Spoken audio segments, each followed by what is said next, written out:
ये बिल्कुल जो बच्चे व्यभिचार और हस्तमैथुन आदि क्रियाओं में युक्त हैं उनकी स्मृति शक्ति डाउन हो जाती है, उनके अंदर उत्साह नहीं रह जाता, एक प्रमाद, एक आलस्य, एक खिन्नता, ऐसा ऐसा भाव बना रहता है। इसीलिए हम कहते हैं कि बहुत हमारा समाज जो नए बच्चों का, नई पीढ़ी का है, वो थोड़ा गलत मार्ग में जा रहा है। अब देखो कितनी अवस्था तुम्हारी है, 23। इस समय तो चमकना चाहिए, 18, 20, 22, 23, ये नवीन अवस्था, खिला हुआ कमल जैसे, ऐसे जीवन का खिला हुआ है। अब ऐसे लग रहा है कि जैसे वृद्ध हो, अब ऐसे तुम अपने आप को नष्ट करोगे तो कौन बचा पाएगा। अच्छा, ये हस्तमैथुन एक ऐसी क्रिया है जिसको किसी दवा से नहीं रोका जा सकता, आपको रोकना होगा, कोई दूसरा रोक नहीं सकता।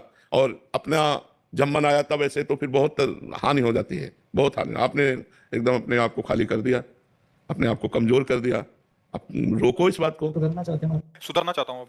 तो आपको सुधरना पड़ेगा इसमें, इसीलिए तो कह रहा हूं, इसमें ना तो कोई वैद्य काम कर सकता है, ना कोई डॉक्टर काम कर सकता है, ना कोई गुरु काम कर सकता है। भाई अमुक चीज नहीं खानी है वो आपको नहीं खानी है, अमुक क्रिया नहीं करनी है वो आपको नहीं करनी है। लेकिन क्या होता है, छोटे छोटे बच्चों को ये गलत आदत लग जाती है तो उनको सुख का साधन समझ में आता है और वो उस क्रिया को बहुत बार करते हैं, जिससे उनकी हड्डियों तक से पावर निकल जाता है। शरीर में एक क्षमता है, वो क्षमता से अधिक जब उसको आप करोगे तो नष्ट हो जाएगा। शरीर नष्ट होने, तो जैसे नए बच्चे हैं, अब आंखें धस रही हैं, मस्तक धस रहा है, एक जैसे डिप्रेशन का आदमी ऐसा चेहरा हो रहा है, उसका कारण हस्तमैथुन है।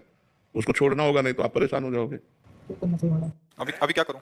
कई बार हमने बताया है कि अगर हम प्रातःकालीन 2-3 किलोमीटर दौड़ें, आधा घंटे व्यायाम करें, स्नान करके थोड़ा नाम जप करें और ये नियम लें कि कभी भी हम हस्तमैथुन नहीं करेंगे, तो हम उससे बच सकते हैं। अगर नियम नहीं लेंगे तो फिर ठीक नहीं रहेगा, फिर तो आदत खराब हो गई है ना, तो आप गंदी बात करते रहेंगे और आपका पतन होता रहेगा।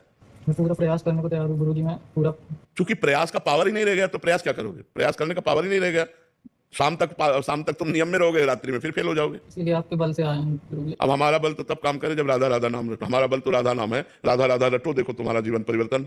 मरने के लिए तैयार हूँ पूरा। मरने के लिए तैयार नहीं, अमर होने के लिए तैयार हो। मरने के लिए तो तैयार हो चाहे लो, मर ही जाओगे जब मरने का समय आ जाएगा। तैयार होना अमर होने के लिए, मनुष्य जन्म मिला है अमर होने के लिए, अविनाशी स्वरूप में स्थित होने के लिए। राधा नाम जप करो, अच्छा भोजन करो, 2 किलोमीटर दौड़ लगाओ सुबह, ब्रह्म मुहूर्त में 4 बजे उठो और रोज नियम लोक में कभी हस्तमैथुन नहीं करूंगा, देखो प्रयास करके, ठीक है।